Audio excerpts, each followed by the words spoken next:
y empezaron a conspirar terriblemente contra la humanidad. Acostumbrados a vivir miles de años fuera de nuestro mundo, envejecieron prematuramente y murieron, y quedaron atrapados en una cuarta dimensión aquí en el planeta. Ellos influenciaron psíquicamente sobre muchos seres humanos, personas débiles de carácter, débiles de voluntad a lo largo de la historia, vinculando a esas personas a la política, a la religión, a la economía, a los mandos militares, a la moda, a la música, para a través de ellos sembrar el caos mundial, llevar el mundo hacia la autodestrucción.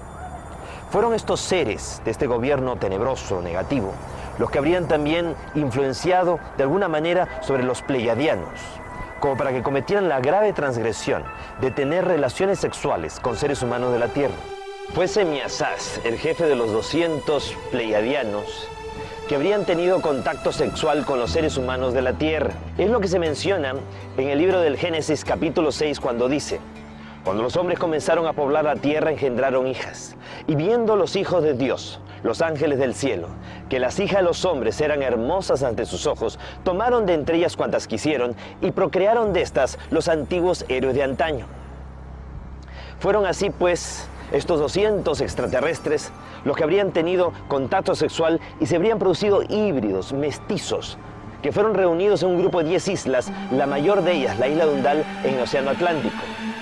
Allí establecieron su capital en Poseidonis o Poseidópolis, tal como lo menciona Platón en sus diálogos, el Critias y el Timeo, y también en la República. Fue tal el conocimiento y la tecnología recibida de parte de los padres extraterrestres hacia los atlantes, que eso le permitió a ellos desarrollar grandes laboratorios de experimentación. Ellos manipularon los cerebros y la genética de delfines y ballenas, lo que habría contribuido al avance de estos seres. También le permitió a los atlantes viajar más allá de nuestro planeta, viajar hacia las estrellas. Ellos habían tenido la intención de establecer colonias en Maldek, Tir, Mayona, un planeta que existiría entre Marte y Júpiter, y utilizarían Marte como trampolín para poder llegar allí. Como esto iba a permitir que los atlantes se alejaran del proceso evolutivo de nuestro planeta y no lo afectaran, pues también se les colaboró, se les permitió. Por eso encontramos en Marte un rostro gigantesco descubierto en 1976 por las sondas Vikingo 1 y Vikingo 2 en la zona de Sidonia, también pirámides en la zona de Eliseo y lo que parecen ser ruinas de grandes ciudades en la zona de Utopia. Los atlantes habrían coexistido con una raza originaria de Marte que viviría en el subsuelo de Marte, quienes habrían recibido a los atlantes con curiosidad. La tecnología recibida, el gran avance desarrollado por los atlantes, llevó a una serie de destrucciones de esta civilización. Es más, ellos atrajeron a un asteroide de órbita errática, llamado en aquel entonces Marduk, que habría impactado contra Tir, Mayona o Maldek, y la lluvia meteórica generada habría impactado y destruido las colonias que se habían establecido en Marte. Toda esa lluvia meteórica habría alcanzado la Tierra, primero impactando contra la Luna. En aquel entonces la Tierra atrapó 2 grandes fragmentos que quedaron como lunas adicionales, de tal manera que en un momento en la historia planetaria tuvimos 3 lunas. Esas 2 lunas adicionales habrían sido posteriormente absorbidas por el planeta. Una de ellas impactó en el Océano Pacífico, dejando como huella de impacto la fosa de las Filipinas de 11 kilómetros de profundidad. Tiempo más tarde, la otra luna también cae e impacta en el Océano Atlántico, en el Caribe, dejando como huella de impacto la fosa de Puerto Rico de 9 kilómetros de profundidad y creando una zona de aberración magnética donde las líneas de fuerza que van de polo a polo de nuestro mundo tienden a enrollarse y se forman remolinos, vórtices de fuerzas electromagnéticas que colapsan el espacio-tiempo y abren puertas hacia otras dimensiones. Estas grandes destrucciones habrían precipitado también la última gran glaciación hace 11.500, 12.000 años y habrían cubierto de hielo la Antártida, que era un continente donde se encontraba el último periodo de la Lemuria, el periodo de Mu, el mayor avance que habría desarrollado la raza negra originaria del planeta Tierra después de la intervención de los guardianes y vigilantes. Hubo entonces que evacuar, rescatar a los murianos y llevarlos fuera de allí. Se les llevó hacia Mesoamérica, hacia México. Y por eso es que surge la civilización olmeca. Los últimos descubrimientos arqueológicos hechos en el estado de Guerrero, en la costa del Pacífico mexicano, demuestran que los Olmeca eran miles de años más antiguos de lo que se pensaba. Y eso explicaría por qué los rasgos negroides de esta civilización.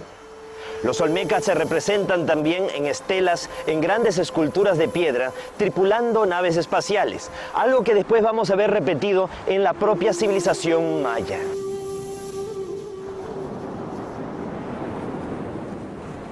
Para contrarrestar el efecto nefasto de toda esta influencia negativa, fueron enviados aquí a la Tierra 32 seres extraterrestres de 32 civilizaciones diferentes, que aterrizaron en el desierto del Gobi, en la Mongolia, y fundaron la mítica Shambhala, la capital del reino de Agartha, el mundo intraterrestre.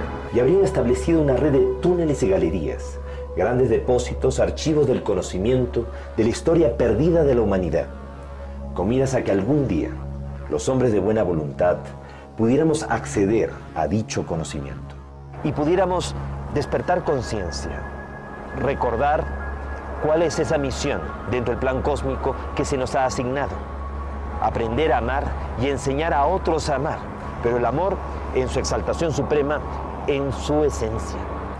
Después del desastre que supuso la destrucción de la Atlántida y el último periodo de la Lemuria, los extraterrestres, los guardianes y vigilantes, decidieron acelerar el proceso de la humanidad.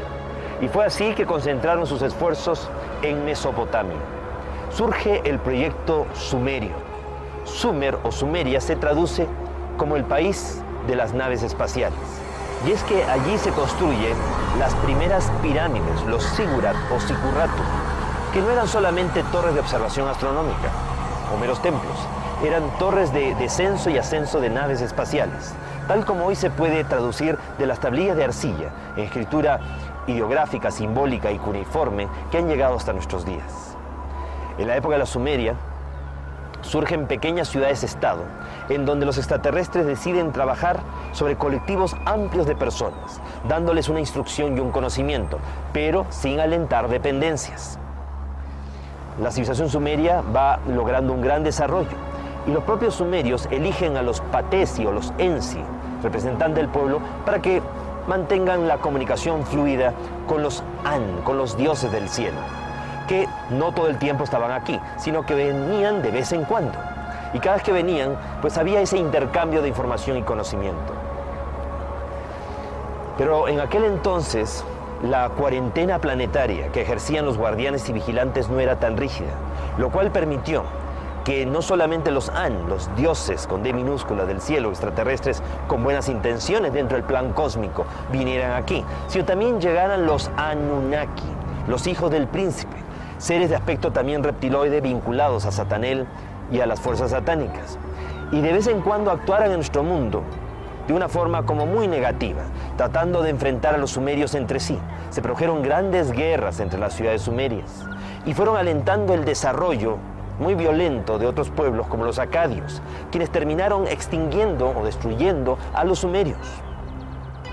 Al fracasar el proyecto sumerio de trabajar sobre un colectivo amplio de personas, porque al final de todas maneras se crearon dependencias, vivían muy pendientes del retorno de los An. Decidieron entonces los extraterrestres, los guardianes y vigilantes y los instructores planetarios trabajar sobre una élite de individuos. Se escogieron así a los sacerdotes egipcios, herederos del conocimiento atlante, sobrevivientes de la Atlántida, llegaron a Egipto, y también del conocimiento extraterrestre, ya que habían colonias extraterrestres en la zona de Egipto. Sobrevivientes de Sumeria también se afincan, y con toda esa suma de conocimiento e información va a surgir la gran civilización egipcia. Cuando todavía el resto de la humanidad se debatía en el Neolítico, aparece la gran civilización egipcia. La ciencia nos enseña que todas las grandes realizaciones de una civilización nunca se consiguen ni al principio ni al final, sino en el momento de mayor esplendor, de mayor desarrollo. El mayor desarrollo, extensión y expansión de Egipto fue entre la 18, 19 y 20 dinastía del Imperio Nuevo. Sin embargo, en aquella época no hay nada que se asemeje a las pirámides, que son de la tercera y cuarta dinastía. Sobre todo las pirámides de Keops, Kefren y Miserinos, las más famosas, son de la cuarta dinastía, del Imperio Antiguo, de la época más antigua de Egipto, lo cual resulta realmente imposible. Eso muestra claramente la conexión en la antigüedad que hubo con estos seres del cielo y con los remanentes atlantes. Los sacerdotes egipcios, al haber recibido un conocimiento superior, tenían que habérselo retransmitido al pueblo.